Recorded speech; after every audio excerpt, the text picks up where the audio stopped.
Let's look at the work of Dr. Rosine Lallement, because in her work, which you can look up online at the link that you see on this screen, she discovered that the clouds within the local interstellar medium, which is the area of space around the solar system, appear to be flowing towards the solar system from the direction of the galactic center. That means that we actually have proof that these energy fields are emanating from the center of the galaxy, rippling through space, expanding away from the center, and then impinging upon the solar system. You can see that dramatized in this diagram that we have created by computer animation. So let's look at that for just a minute. You see the Milky Way galaxy, and as we zoom in on the Milky Way galaxy, you can watch these ripples expanding away from the center, expanding through the galaxy. And then when they hit our solar system, what do? They charge up the sun. The sun releases energetic particles. Those particles are captured in the atmospheres of the planets. The planets become brighter, they become hotter, they become more magnetic. And in fact, it's also now conclusively stimulating evolution on the planets themselves. When you look again at the 62 million year cycle discovered by Drs. Mueller and Rode, you're seeing the actual signatures of these galactic energy waves rippling through the solar system, colliding with our Earth, and reprogramming the DNA on the Earth.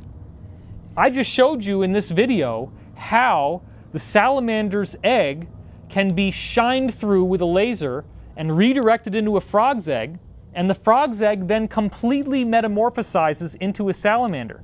I showed you chicken eggs that were hatched after being zapped with energy from a duck, and they came out as half duck, half chicken. I showed you how lactose-intolerant bacteria would spontaneously evolve a mouth that could digest lactose. I showed you the Italian wall lizard that in the presence of a vegetarian diet completely rewrote his DNA to become vegetarian and to create cecal valves in his digestive tract that allowed him to be able to digest plants. And I showed you a lizard, the anole, that was able to make his legs first longer to run away from a predator and then shorter when he had to run up into the trees. So you're seeing now that life is a field. DNA does not evolve randomly. DNA is an intelligent template, and the template listens to what's going on in nature. The template pays attention to what's happening in its environment, and it makes changes accordingly.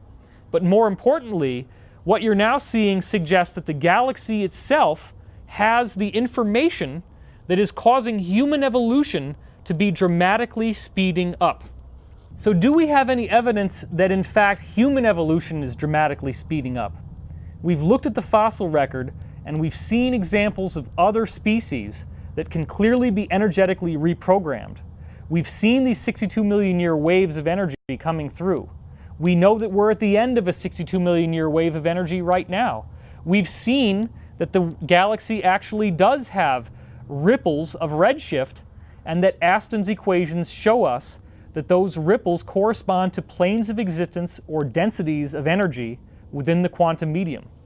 So this quantum medium can reprogram DNA. And we have evidence that it's actually happening to our own DNA. We can look and see that human evolution is speeding up. Look no farther than the work of Dr. John Hawkes, an anthropologist from the University of Madison, Wisconsin. He studied rapid evolution, or what's called positive selection, in human beings.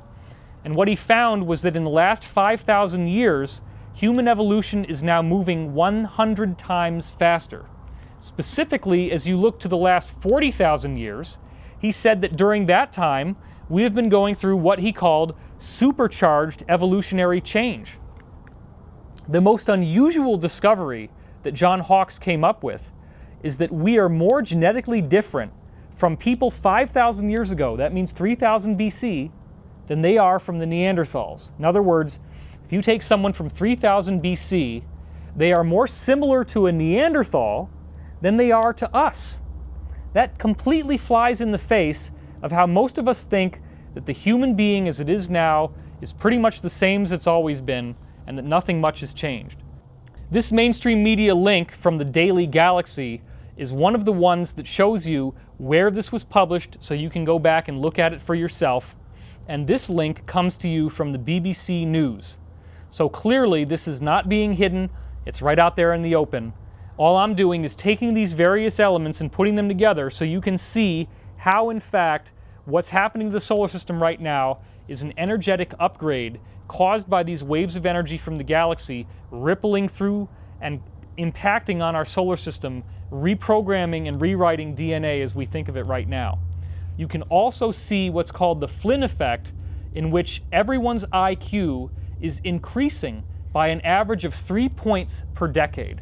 This is not unique to any one country. It's been occurring over 20 different countries, and those are only the ones that Dr. Flynn was studying. The change has been going on for more than a century, over 100 years. That means that the IQ test is measuring the average as being a score of 100. A 100 IQ is what the average person is supposed to have. In order to keep the IQ of 100 as an average score, they have to keep reducing everyone's IQ by 3 points. So 10 years from now, your IQ is going to get knocked down another 3 points, another 3 points, and that's because everyone else is getting smarter. So you may also be smarter in the future, but you would test smarter as well. That's the key. The IQ has to be adjusted because human beings keep getting intelligent. This has happened for over a century. 3 IQ points per decade is a phenomenal effect. And what was most interesting was that Flynn discovered that the increase is most striking for tests that measure the ability to recognize abstract, nonverbal patterns. Nonverbal patterns. What does that mean? That means symbolism, creativity, intuition, not literacy. So this is not an effect of people reading more newspapers, going on the internet, reading more books and magazines. This is the result of the spontaneous information that comes in from the field that changes the way that we think, the way that we feel, and changes our minds so that we become more intelligent. This amounts to a cultural renaissance, as Dr. Flynn said, and thus it is something that will fundamentally alter humanity as we now know it. We are in the evolutionary fast lane. In this next study, you can see that 45 out of 52 countries in the world are showing a significant increase in everybody's average happiness. That suggests again that the same energy that creates blissful emotions and blissful consciousness when you go around the standing stones and those ancient sites can be in fact upgrading and activating our own consciousness and our own thought process here and now. We also are seeing within the United States that the gap between the people who are the most happy and the most unhappy is narrowing. That means that everything is normalizing and everyone overall is becoming happier. You're seeing less extremes and everyone is balancing out. And both of these are based on surveys in which people are asked questions and we're able to gauge that their happiness is increasing over time. So, if the Earth's energy has an effect on our consciousness, then what about the galaxy? We've already seen studies earlier in this talk about how the Earth's energy directly affects our consciousness. But now we're seeing waves of energy coming from the galaxy, moving through, impacting the solar system, upgrading DNA, upgrading life.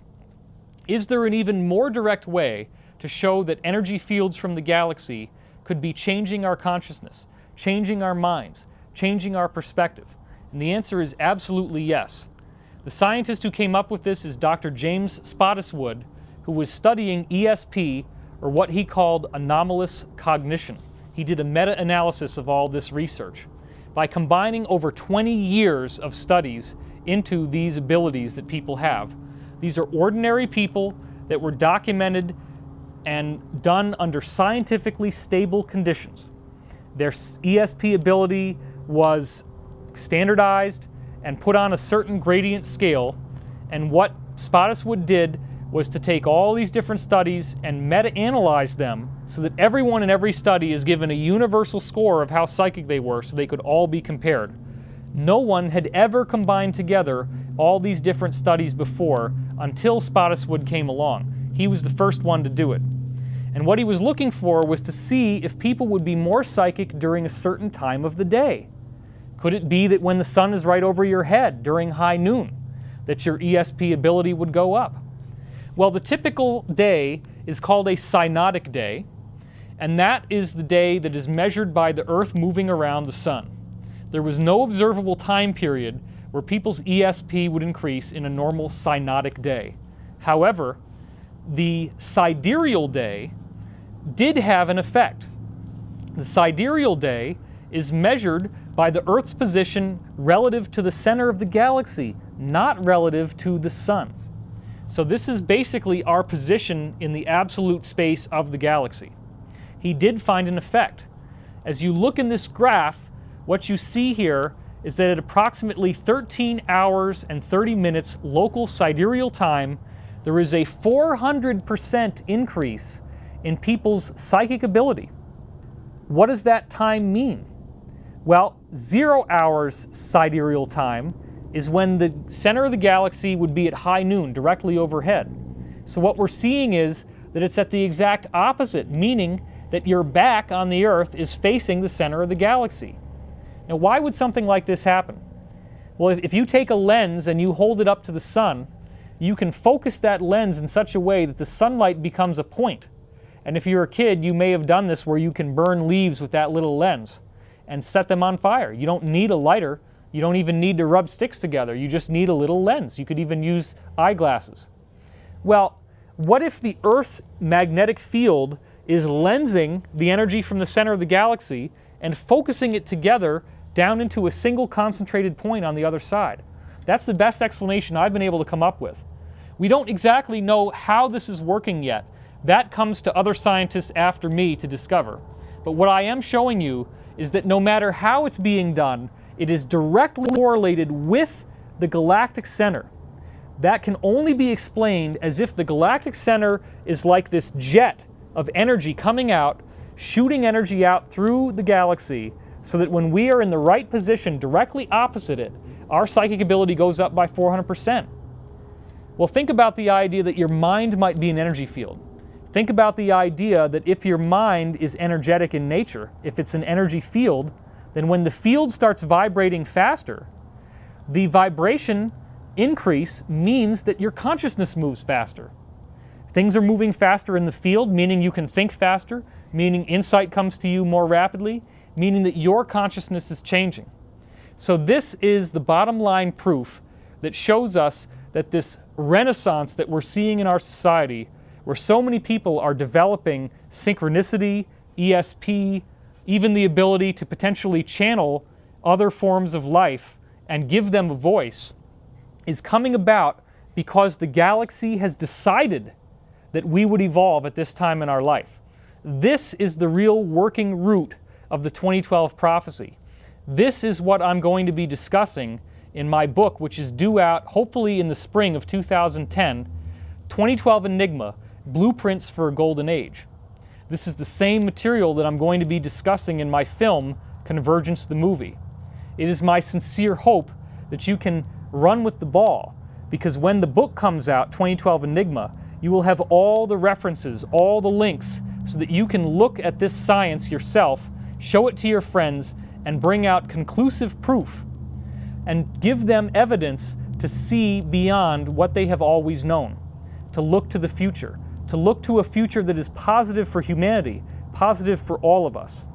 I also invite you to come and attend one of my Convergence seminars, because in those seminars, what you've just seen in this video represents only the beginning. I go through a 16-hour lecture with over 800 different slides, and I will show you how all of the things that we've been talking about up till now are then mirrored in prophecies that are given to us from the 1950s. I read you what those prophecies are. This is also going to be done in the 2012 Enigma book. You're going to see the prophecies. You're going to understand what they say. You're going to see the Bible in a whole new way. You're going to see biblical prophecies that clearly establish that there is interplanetary climate change, that there is a spontaneous evolution that is likely to result from this. You will also hear about the Law of One series. The Law of One series in 1981 directly pinpointing the period of 2011 to 2013 as a time when there would be a spontaneous energetic metamorphosis of life on Earth. I'm putting out all the evidence, all the information publicly. The book is not going to be very expensive. The seminar tours also include a dream sharing circle on Sundays where we go through and teach you how to gain contact with your own higher self by having you share your dreams with me, and I then analyze them and help you to understand what they mean.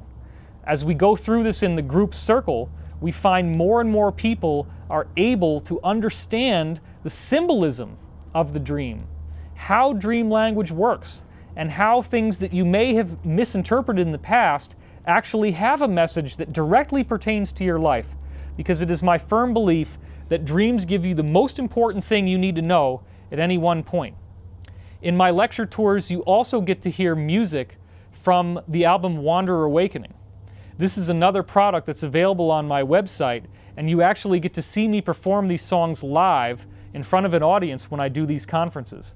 Wanderer Awakening is the story of an angelic being who helps create the earth and then becomes karmically entangled and has to incarnate in physical form in order to help alleviate the problem here on the earth. If you go back to the oldest texts from the Bible, they do suggest that one form of angel is the type that is born here on earth and lives apparently an ordinary human life. That is one type. Of course, those were removed from the Bible because they were deemed to be heretical to the idea of a Trinity in which you have God the Father, God the Son, and God the Holy Spirit, and that's all there is. But if you look to the prophecies, if you look to the information, it says that now is the time. Now is the time for you to become something more than you already are. In Wanderer Awakening, we have 50 songs, 25 of which I'm doing lead vocals, 25 of which I'm doing voiceover with a wonderful musical accompaniment in the background. And what I did there is to take the spiritual principles from the Course in Miracles and from the Law of One, two of the most important channeled sources ever given, and work those spiritual principles into a narrative, into a story of this angelic being who becomes human. And we go right through from the beginning of the universe to the fall into materiality, to then the challenges that this character faces as he goes through his own life, forgetting who he is, having love and loss, having hope and disaster, and then eventually going through a complete awakening, a complete enlightenment. So what I've done is to take many of the themes that you hear in pop music about how much in love someone is, or about how sad and devastated someone is, and I shed new light on what those themes really involve, and the idea that you are in fact a spiritual being from beyond the pale of ordinary incarnation, and your body here and your life here is only a reflection. I would like you to think about the idea that you're moving through a hallway of intelligent infinity, that you are walking through the corridors of the divine, that every move that you make, every step that you take in this life is being recorded for infinity. This lifetime that you now have may be the most important lifetime you've ever had in the history of the cosmos, because even if you have karma from other past lives, if you believe that such a thing is true, in this lifetime you have the opportunity to rectify all of that. The point of power is in the present. It's not going to be in guilt over the past. It's not going to be in fear over the future. The prophecies of 2012 are prophecies that involve a golden age.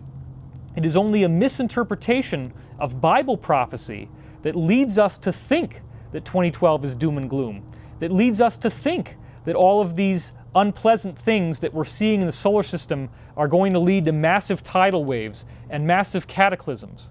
That's a misinterpretation. Most of the prophecies say that we not only survive these changes, we thrive through the changes. The changes are what breaks down the shell that we've built around our heart that has walled away love and walled away peace and walled away the present moment, the ability to focus in the now. If you can just breathe with me right now, take in the living energy that forms your DNA, because your DNA is not randomly evolved. Your DNA exists all around you in space. The energy that makes your DNA can be here now as you breathe with me. As you take in that consciousness, as you understand who you are, the greatest mystery of the universe is identity. Your identity. Because the universe is a product of one consciousness, one energy. That energy has created galaxies. The galaxies seem to have their own personality. The personality of this galaxy is to create human life. According to the law of one, about 15% of all galaxies throughout the universe create human life, so it's a very popular design. That also means that if at some point there is a disclosure by the powers that be, whether it's Obama or another country, if that disclosure includes the idea that many extraterrestrial forms of life look and appear human just like us, now you know the answer as to how that paradox can be solved. You can see that DNA is not randomly evolved.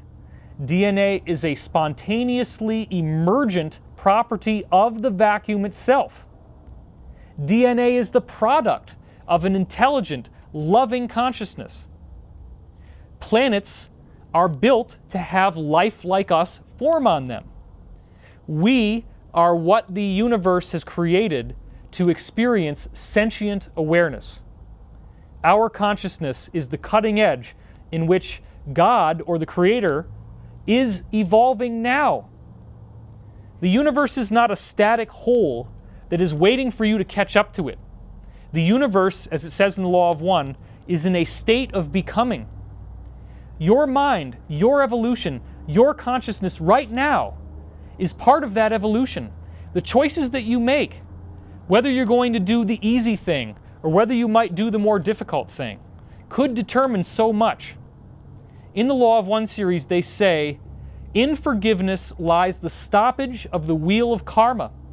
What is the wheel of karma? The wheel of karma means that you move from joy to disaster over and over again.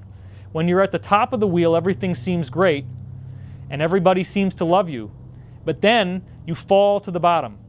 The wheel goes round and round over and over again. Joy and disaster, joy and disaster.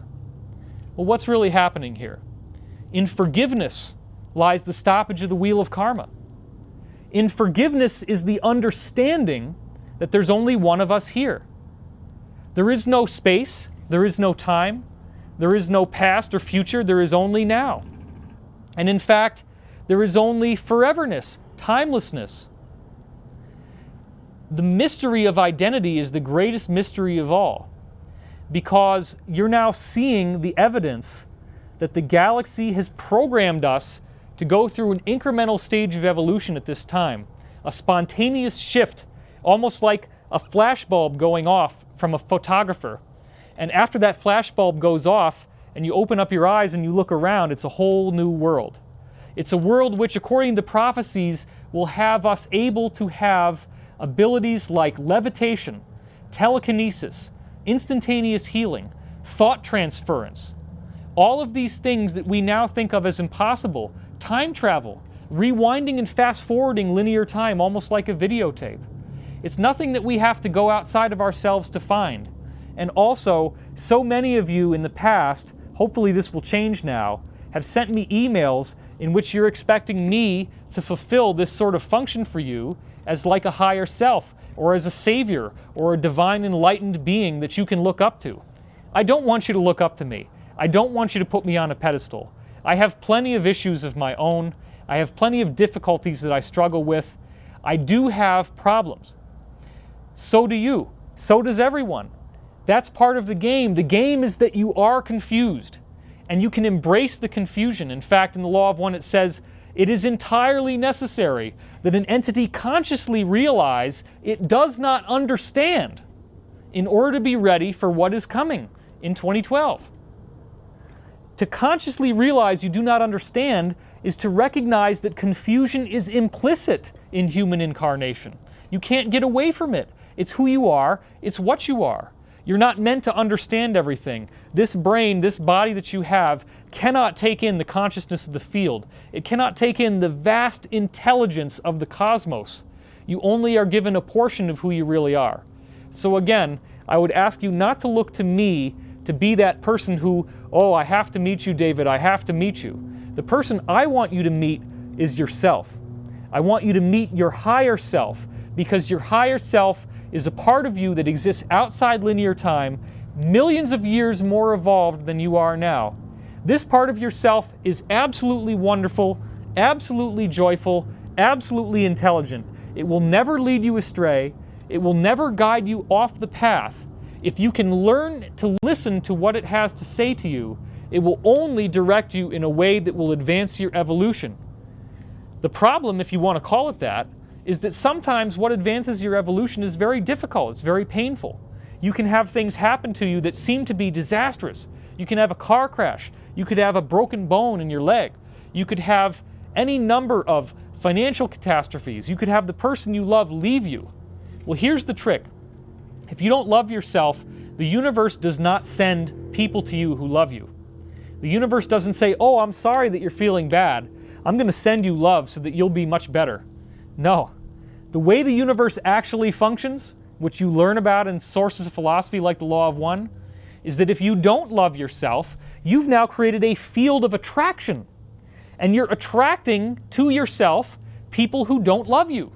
That's what happens when you don't love yourself. You don't get sent that which you haven't created. You get sent that which you have created. And you attract the like energy that you're putting out there. The universe does that deliberately so that when those unloving people come into your life, you will learn from them.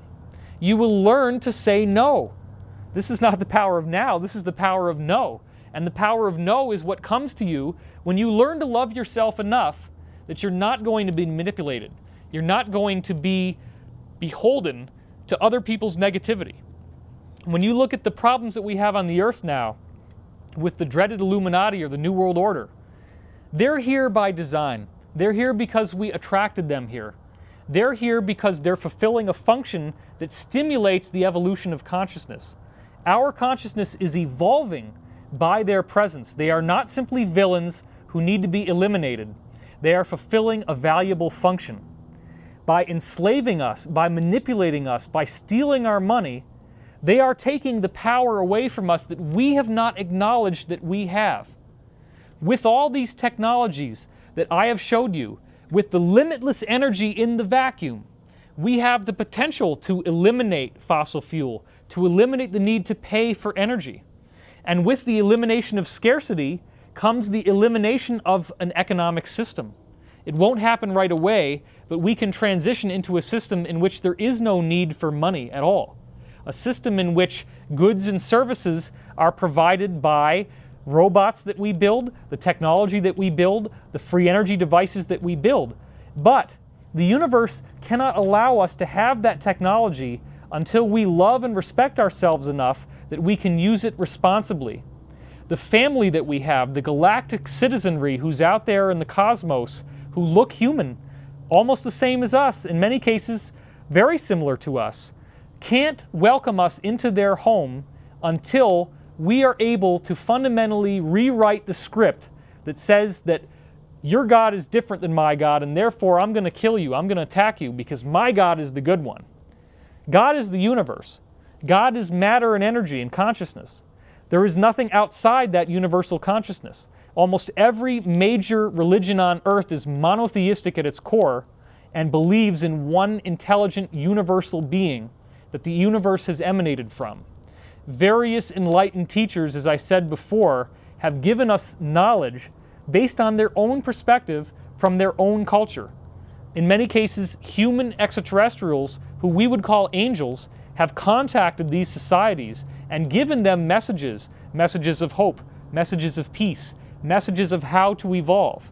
And then over time, you get the texts rewritten, you get cultural differences, you get semantic differences, and they become religions. They become stratified so that you don't just have one way of thinking.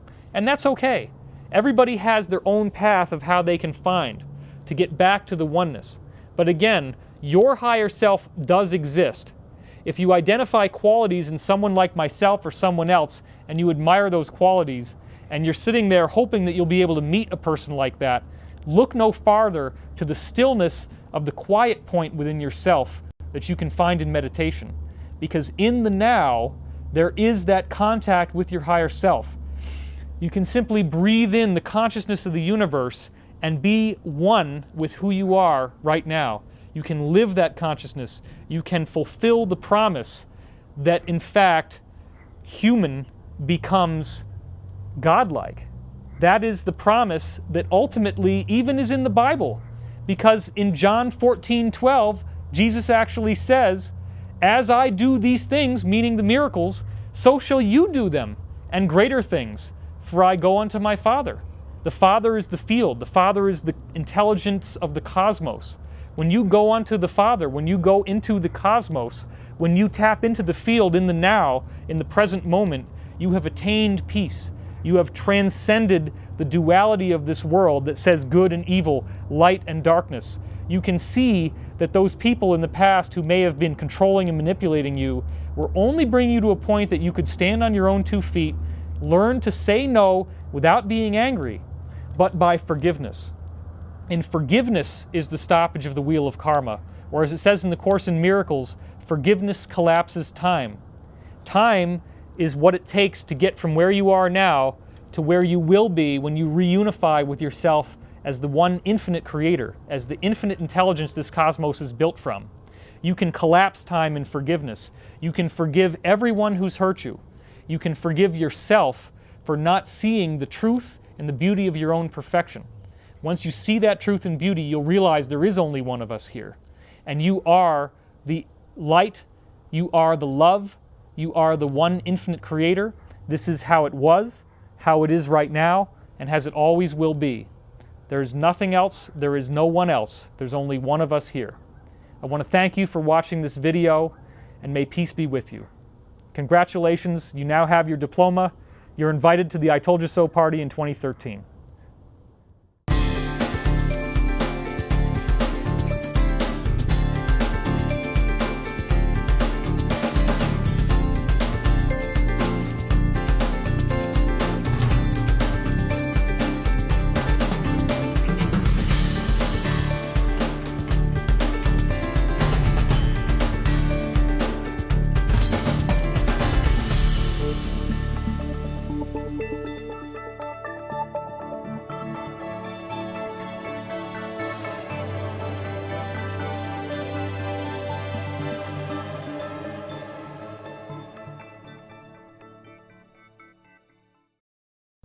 Let's look at the work of Dr. Rosine Lallement, because in her work, which you can look up online at the link that you see on this screen, she discovered that the clouds within the local interstellar medium, which is the area of space around the solar system, appear to be flowing towards the solar system from the direction of the galactic center.